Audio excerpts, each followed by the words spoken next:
ಇವ್ರು ನೋಡಿ ಕೆಲಸ ಒಂದು ಮನುಷ್ಯನಾಗ ಯಾರು ಲೈನ್ ಹಾಡೋದು ಅಂತ ಹೇಳ್ತೀನಿ. ಲಕ್ಷ್ಮೀ ಶಿರೋಳ ಬಂದಾಳ ಬರೆದ ಹುಡುಗರ ನೋಡ್ಯಾಳ ಏನು ಮಸ್ತ ಮಾತಾಡೆ ನಾಟಕ ಅಖಿಲಂಗಿಲ್ಲ ಯಾರಂಗ ಯಾರು ಮಾತಾ ಬಂತಾಳ ಕಂಠ ಕುಣಿಸಾಕೆ ಸುತ್ತರ ಲಕ್ಷ್ಮೀ ಹೆಸರ ಹೇಳಿದರ ಇಕ್ಕಿನಿ ನಂತರ ಎಲ್ಲರ ಓಡಿಸಕೋಡ ಅರ್ಗಂಡ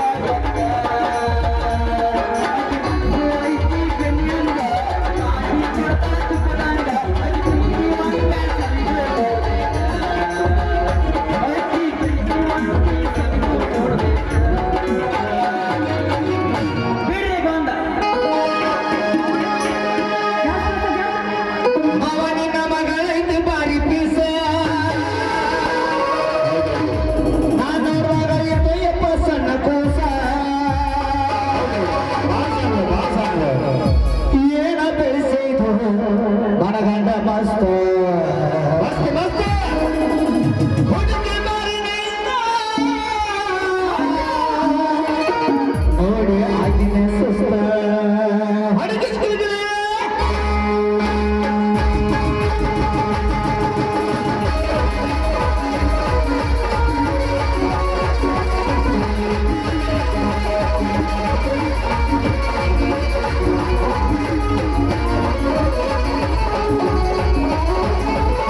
ಸುಸ್ತಾಗ್ತೈತಿ. ಸರಿಯಾದ ಸಮಯ ನೋಡ. ನಿನ್ನ ಮಗ ಸೀಜಾಗಾರ ಜಂಪರ್ನಾಗಾರ ಬಿಡ್ಲಿಲ್ಲ ಅಂದ್ರ ನನ್ನ ಹೆಸರು ಕೋಣಿಚಿರದ ಗೋಪಾಲ್ನ ಅಲ್ಲ.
ಲಲಿತಾ ಸ್ವಲ್ಪ ಆಚೆ ಬಾರೆ, ಒಳಗಡೆ ಏನು ಮಾಡ್ತಿರ್বে?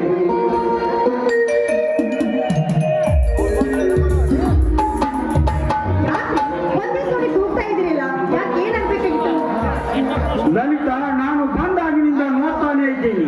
ಅಡಿಗೆ ಮನೆ ಒಳಗೆ ಹೋಗಿಬಿಟ್ರೆ ಆಯ್ತು. ಅಲ್ಲ ಕಣಿ, ಮನೆಯಲ್ಲಿ ಒಬ್ಬ ಗಂಡನಿದ್ದೀನಿ. ಅವನ ಯೋಗಕ್ಷೇಮ ಏನು, ಅವನ ಜೊತೆ ನಾಲ್ಕು ಮಾತನಾಡಬೇಕೆಂದು ಅನಿಸುತ್ತಿಲ್ಲವೇ ನಿನಗೆ? ಸರಿ ಹೋಯ್ತು. ಅಲ್ಲ ರೀ, ನಿಮ್ಮ ಜೊತೆಗೆ ಮಾತನಾಡುತ್ತಾ ಹಾಗೆ ಕುಳಿತುಕೊಂಡ್ಬಿಟ್ರೆ ಒಳಗಡೆ ಇರುವ ಕೆಲಸನ ಯಾರು ಮಾಡ್ತಾರೆ? ಅಯ್ಯೋ, ನಿನಗೆ 3 ಹೊತ್ತು ಕೆಲಸನೇ ಇರುತ್ತೆ ಬಿಡು. ಹಾ, ಅದಿರ್ಲಿ, ಸ್ವಲ್ಪ ಆಚೆ ತಿರುಗು. ಯಾಕ್ರಿ, ಏನಾಯ್ತು?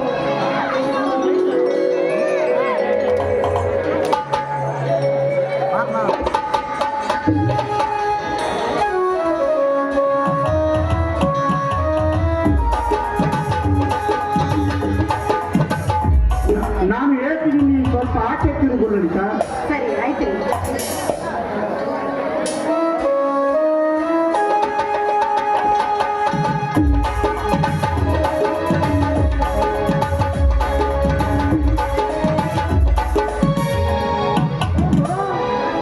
ಏನಿದು ಮಲ್ಲಿಗೆ ಹೂ? ಇವತ್ತು ಏನೋ ರಾಯರು ತುಂಬಾ ಖುಷಿಯಾಗಿದ್ದಂತೆ ಕಾಣಿಸ್ತಾ ಇದೆ. ಹೌದು ಲಲಿತಾ, ಇವತ್ತು ನನಗೆ ತುಂಬಾ ಸಂತೋಷವಾಗುತ್ತಿದೆ. ಏಕೆಂದರೆ ಇವತ್ತು ನಾ ಕೈ ಹಿಡಿದ ಮಹಾಲಕ್ಷ್ಮಿ ದಿನವಲ್ಲವೇ? ಓಹೋ, ಹಾಗಾದ್ರೆ ಇವತ್ತು ನಾವು ಮದುವೆಯಾದ ದಿನನೇ. ಸರಿ, ಅದಕ್ಕೋಸ್ಕರ ಏನು ರಾಯರು ತಮ್ಮಂದಿರನ್ನು ಹೊರಗಡೆ ಕಳಿಸಿತು? ಮತ್ತೆ ನನ್ನ ತಮ್ಮಂದಿರ ಎದುರಿಗೆ ಹೀಗೆಲ್ಲ ಮಾತನಾಡಕ್ಕಾಗುತ್ತೇನೆ? ಅದಕ್ಕಾಗಿ ಅವರನ್ನು ಆಚೆ ಕಳಿಸಿದ್ದೇನೆ. ಓಹೋ, ಹೀಗೋ ಸಮಾಚಾರ. ಅಲ್ಲ ರೀ, ಬೆಕ್ಕು ಕಣ್ಣು ಮುಚ್ಚಿಕೊಂಡು ಹಾಲು ಕುಡಿದ್ರಿ ಅವರಿಗೆ ಗೊತ್ತಾಗೋದಿಲ್ಲ ಅಂತ ತಿಳಿದುಕೊಂಡಿದ್ದೀರೋ ಹೇಗೆ? ಗೊತ್ತಾದ್ರೆ ಆಯ್ತು ಬಿಡು ಲಲಿತಾ. ನಾವಿಬ್ಬರು ಹೇಗೆ ಎನ್ನುವುದು ಅವರಿಗೆ ಚೆನ್ನಾಗಿ ಗೊತ್ತು. ಮದುವೆಯಾದ 1 ವರ್ಷದಲ್ಲಿ ಅತ್ತಿಗೆ ಅಣ್ಣನನ್ನು ಹೇಗೆ ನೋಡಿಕೊಳ್ಳುತ್ತಾಳೆ ಎನ್ನುವುದು ಅವರಿಗೆ ಚೆನ್ನಾಗಿ ಗೊತ್ತು. ಹೌದು, ಯಾವ ಜನ್ಮದಲ್ಲೂ ನಾನು ಬಂದವೋ ನಾಕಾನೆ. ಈ ಜನ್ಮದಲ್ಲಿ ನೀವು ನನಗೆ ಪತಿಯಾಗಿ ಸಿಕ್ಕಿದ್ದೀರ. ನಾನು ಆ ದೇವರಲ್ಲಿ ಬೇಡ್ಕೊಳ್ತೀನಿ, ಮುಂದಿನ ಜನ್ಮ ಅಂತಿದ್ರೆ ನೀವೇ ನನ್ನ ಗಂಡ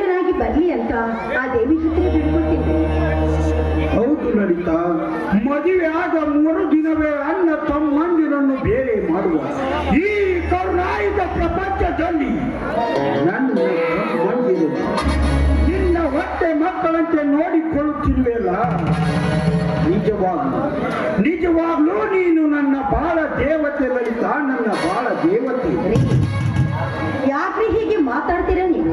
ಅಲ್ಲರಿ, ಅತ್ತಿಗೆ ಆದವಳ ನನ್ನ ಕರ್ತವ್ಯ ನಾನು ಮಾಡ್ತಾ ಇದ್ದೀನಿ ಅಷ್ಟೇ.